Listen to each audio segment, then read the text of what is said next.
নমস্কাৰ প্ৰিয় বন্ধুসকল, অসমীয়া ৰাশিফল নামৰ ইউটিউব চেনেললৈ স্বাগতম জনাইছোঁ। যদি আমাৰ ভিডিঅ'বিলাক ভাল লাগে লাইক কমেণ্ট শ্বেয়াৰ কৰি দিব। লগতে অসমীয়া ৰাশিফলৰ ব্যতিক্ৰমী ভিডিঅ' পাবলৈ আমাৰ চেনেলটো ছাবস্ক্ৰাইব কৰি দিব। আহক তেন্তে জানি লওঁ 28 এপ্ৰিলত কোনকেইটা ৰাশিৰ ভাগ্য খুলিব আৰু তেওঁলোকৰ ভাগ্যফল কেনেকুৱা হ'ব। বলক তেন্তে ভিডিঅ'টো আমি আৰম্ভ কৰোঁ। 15 হ'ল এওঁলোকৰ আৰ্থিক পক্ষ মজবুত হ'ব, কৰ্মক্ষেত্ৰত উন্নত ফল লাভ কৰিব, ব্যৱসায় বাণিজ্য বেয়া নহয়, সন্তানৰ পৰা সুখ লাভ কৰিব।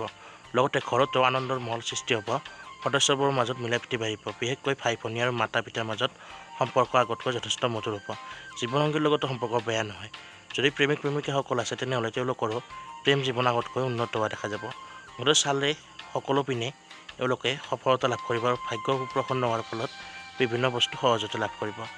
এই বিশেষভাৱে ভাগ্যশালী ৰাশিকেইটা হৈছে কুম্ভ, তুলা, কন্যা, মীন আৰু সিংহ ৰাশি। 15 হ'ল যদি ভিডিঅ'টো চাই ভাল পায় লাইক কমেণ্ট শ্বেয়াৰ কৰি দিব আৰু সদায় এনেধৰণৰ ভিডিঅ' পাবলৈ আমাৰ চেনেলটো ছাবস্ক্ৰাইব কৰি দিব। ধন্যবাদ।